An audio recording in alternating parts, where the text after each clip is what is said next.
Something is happening inside Iran right now that the entire world is desperately trying to understand. And the picture that is finally emerging after 2 months of silence, speculation, and carefully managed deception is more shocking, more dangerous, and more consequential than anything the official narrative has been willing to admit. Iran's new supreme leader, Mojtaba Khamenei, has not appeared in public a single time since taking power on March 9th. Not once. No video addressed to the Iranian nation. No appearance at a mosque or military installation. No press conference. No live broadcasts.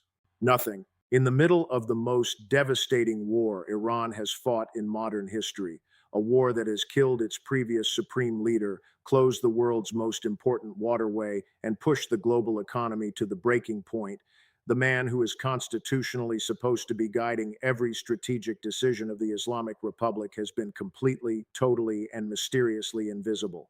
And what is now leaking out of intelligence agencies, diplomatic circles, and investigative reporters in the Gulf region tells a story that should alarm every person watching this conflict, because the question of who is actually running Iran right now may be the most dangerous unanswered question on earth.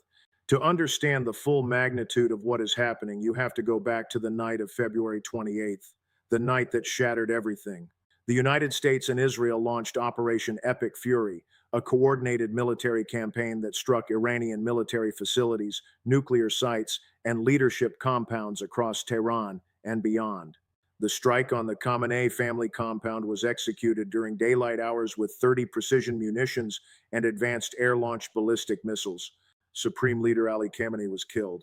His son, Mojtaba, the man Iran's Assembly of Experts had quietly been preparing to install as successor for years, was in the same compound when the bombs fell. Mojtaba's mother was injured. His wife, Zara Haddad Adel, was injured. One of his sons was injured. And Mojtaba himself was caught directly in the strike that killed his father. Iran's ambassador to Cyprus confirmed what Iran's government had been desperately trying to minimize, that Mojtaba had sustained injuries to his legs, his hand, and his arm. In a single operation on a single afternoon, America and Israel killed Iran's supreme leader and left his designated successor physically broken, grieving, and in a country that was simultaneously being bombed from above and strangled by a naval blockade below. On March 9th, Iran's Assembly of Experts announced Mojtaba Khamenei as the new supreme leader. It was a decision made under extraordinary pressure, in the middle of an active war, with the country's leadership structure shattered and the IRGC effectively already running military operations without civilian direction. Since that announcement, in the weeks and months that have followed, Mojtaba has communicated with the Iranian public and the outside world exclusively through written statements, read aloud by television anchors, while a still photograph of his face sits motionless on the screen behind them. His father appeared on camera multiple times in February alone, right up until the strikes that killed him. Mojtaba has not produced a single audio recording, not a single video, not a single live appearance of any kind. Iranian state television actually aired a video produced using artificial intelligence showing Mojtaba walking into a war room and studying a map of Israel's Dimona nuclear facility. A digital fabrication so transparently desperate that it confirmed to every intelligence analyst watching exactly what was being hidden. Governments do not create AI videos of their leader when the real leader is available and healthy. They create AI videos when the real situation is too catastrophic to show the world. The first version of the story that Iran's government wanted the world to believe was simple. Mojtaba is fine, he is in Iran, he is leading the country, and his absence from public view is a deliberate security decision made in a time of war. Iran's foreign minister stated publicly that there was no problem with the new supreme leader. Iran's envoy to Moscow rejected reports of any medical evacuation. Russian Ambassador Alexei Dadov said that Mojtaba is in Iran but is refraining from making public appearances for understandable reasons, a statement so carefully and precisely worded that it managed to say almost nothing while appearing to say something definitive. These official denials followed a pattern that intelligence analysts recognized immediately, the pattern of a government managing a crisis it cannot afford to have publicly exposed, buying time while desperately trying to stabilize a situation that is threatening to spiral completely out of control. Then the leaks started. A diplomatic memo obtained by one of the Arab world's most credible investigative newspapers revealed something that shattered the official Iranian narrative entirely. Mojtaba Khamenei is not leading Iran from a secure, undisclosed location. He is not quietly directing strategy from behind a curtain of necessary wartime security. According to the memo, he is incapacitated, being treated in severe condition in the holy city of Qom, located about 87 miles south of Tehran, completely unable to participate in any decision-making by the regime he supposedly leads. The memo stated that U.S. and Israeli intelligence agencies had been aware of his exact location for some time before the leak became public, though that information had been kept classified. Think about what that means. The most powerful intelligence agencies on Earth knew where Iran's supreme leader was. They knew he was incapacitated, and they chose not to strike, a decision that itself tells you something critical about the calculations being made in Washington regarding how this war ends and what kind of Iran emerges from it. But the Qom report is only one layer of a story that goes much deeper and much darker. Because running parallel to the Qom account, a separate and far more explosive intelligence report emerged from sources in Kuwait that paints a dramatically different picture. One that transforms this from a story about an injured leader hiding in a religious city into a story about geopolitical betrayal at the highest possible level. According to a report from the prominent Kuwaiti newspaper Al Jarida, citing intelligence sources with direct knowledge of the situation, Mojtaba Khamenei was not treated in Qom. He was secretly evacuated from Tehran entirely, transported to Moscow on a highly secure Russian military aircraft for specialized medical treatment that could not be safely provided inside a country being actively bombed by American and Israeli forces. The report claims he lost a leg in the February 28th strikes. It claims that Vladimir Putin personally offered the asylum and treatment arrangement during a direct phone call with Iranian President Masoud Pezeshkian. And it claims that by accepting Putin's offer, Iran's supreme leader effectively placed himself inside Russia's most protected facilities, dependent on the Kremlin for his survival, his medical care, and his physical security in ways that have profound and deeply troubling implications for every decision Iran makes from this point forward. Consider what that arrangement actually means in strategic terms. If Mojtaba Khamenei is inside a Russian presidential compound, he cannot be targeted by American or Israeli forces under any circumstances. Striking a Russian presidential compound to kill the Iranian supreme leader would be an act of war against a nuclear-armed superpower, an escalation that no one in Washington or Tel Aviv is prepared to even contemplate.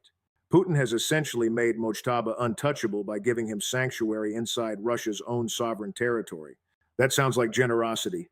It sounds like a powerful friend protecting a weaker ally in a moment of desperate need. But look at it from a different angle, the angle that Moscow's strategic history demands you look from, and it becomes something else entirely. It becomes one of the most audacious power plays in modern geopolitical history. Russia now holds physical custody of Iran's supreme leader. Russia controls his access to medical care. Russia controls his communications with the outside world. Russia controls the environment in which he recovers, rests, and thinks. Every message he sends to Tehran, every statement he issues, every decision he makes, all of it happens inside Russia's sphere of control, monitored by Russian intelligence, shaped by Russian officials who manage his access to information and to people. That is not protection. That is leverage on a scale that no country has ever exercised over another in quite this way. And here is where the betrayal dimension of this story becomes impossible to ignore. Russia has presented itself throughout this entire war as Iran's most loyal and powerful ally. Putin stood with Arakchi in St. Petersburg and called Iranian people courageous and heroic. Russia's UN ambassador declared that Iran has every right to limit traffic in the Strait of Hormuz. Russia and China together vetoed the Security Council resolution that would have forced Hormuz open. Moscow has been providing Iran with intelligence on American troop and ship movements. On the surface, this looks like genuine alliance, a powerful country putting its diplomatic and strategic weight behind a smaller ally under attack. But every single one of those actions has benefited Russia at least as much as it has benefited Iran, and in some cases far more. Russia benefits economically from Hormuz staying closed because every barrel that does not flow through that strait makes Russian energy exports more valuable to desperate buyers. Russia benefits strategically from America being consumed by the Middle East because every day Washington focuses on Iran is a day it focuses less on Ukraine. Russia benefits geopolitically from the peace talks dragging on without resolution because a prolonged, unresolved conflict gives Moscow maximum influence over both Tehran and Washington simultaneously. The pattern of Russia's involvement in this war is not the pattern of a friend. It is the pattern of a country that is expertly managing a client relationship for maximum strategic extraction. Russia provides just enough support to keep Iran fighting and surviving, but never enough to actually win. Russia offers to store Iran's enriched uranium, which would give Moscow permanent custody of Tehran's most strategically valuable material. Russia harbors Iran's injured supreme leader, which gives the Kremlin direct personal leverage over the Islamic Republic's highest authority. Russia publicly endorses Iran's position at the UN, while privately telling American officials through back channels that Moscow wants a negotiated solution that preserves Russian influence in the post-war Middle East. Every move Russia has made in this conflict has been designed to ensure that when this war eventually ends, Moscow emerges with more influence in Tehran, more leverage over the peace settlement, and more strategic positioning across the broader Middle East than it had when the bombs first fell on February 28th. That is not solidarity. That is sophisticated exploitation of a desperate ally. Meanwhile, back in Tehran, the power vacuum created by Mojtaba's physical and political incapacitation has produced something that may be the single most dangerous development of the entire conflict. With no functioning supreme leader actively directing strategy, the Islamic Revolutionary Guard Corps, the IRGC, has been operating with a level of autonomy and unchecked authority that should terrify everyone watching this situation. The IRGC is not a diplomatic institution. It is not a political organization with any accountability to the Iranian public or to international law. It is a military force whose entire institutional identity, whose budget, whose power, and whose relevance all depend on the Islamic Republic remaining in a state of confrontation with its enemies. The IRGC commanders who laid sea mines in the Strait of Hormuz, who seized international cargo ships at gunpoint, who have been firing rockets into Israel through Hezbollah, these men have no institutional incentive whatsoever to make peace. Their power grows in war. Their influence expands in crisis. Their budget increases in conflict. And with Iran's supreme leader physically absent from the daily command structure, there is no authority above them with the capacity or the legitimacy to override their decisions. This is the terrifying reality behind all the diplomatic talk about peace proposals and ceasefire extensions and Pakistani mediation. The negotiations that Washington is conducting, the proposals that Iran's foreign minister is carrying to Islamabad and Oman and Moscow, all of that assumes that Iran's government can actually deliver on whatever it agrees to. But if the IRGC is running Iran's war machine on autopilot, if Mojtaba Khamenei is incapacitated in Qom or dependent on Russia in Moscow, then there is a fundamental question about whether Iran's civilian government has the authority or the practical ability to implement any deal that requires the IRGC to stand down, to pull back from Hormuz, to stop firing rockets into Israel. You cannot make a peace deal with an institution that gains power from the absence of peace. And right now, that institution may be the only entity in Iran that is actually in charge. The old supreme leader had planned for exactly this kind of scenario. Before the war began, intelligence reports emerged about what was described as Plan B, a contingency escape route that would allow Iran's supreme leader to flee Tehran with 20 close associates, including family members and aides, if the regime faced collapse. The plan reportedly involved fleeing to Moscow, the same destination where Bashar al-Assad landed when his Syrian regime fell in 2024. The fact that this escape plan existed before the war started, and that Russia is now being reported as the destination for Mojtaba's medical evacuation, suggests something important. This was not improvised chaos in the aftermath of the February 28th strikes. It was a contingency that both Tehran and Moscow had planned for, discussed, and agreed to in advance. Russia was always the refuge of last resort for Iran's leadership. The question is whether refuge has become captivity, and whether the man who was supposed to lead Iran through its greatest crisis in modern history is now living inside the very country that is using his war as a geopolitical tool. The CIA and Mossad are both working around the clock to answer these questions. Every intelligence asset, every signal intercept, every human source inside Iran and inside Russia is being tasked with finding the answer to the single most consequential unknown in the entire conflict: who is actually making decisions in Tehran right now.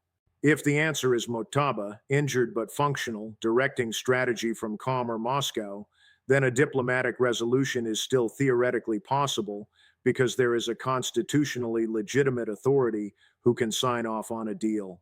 If the answer is the IRGC running the war autonomously while a figurehead leader issues written statements from a hospital bed, then the entire diplomatic framework being built by Pakistan, Oman, Russia, and the United States is built on a foundation that does not actually exist, because the people who would need to implement any deal are not the people sitting at the negotiating table. This is the reality behind the headlines. This is the story underneath the story.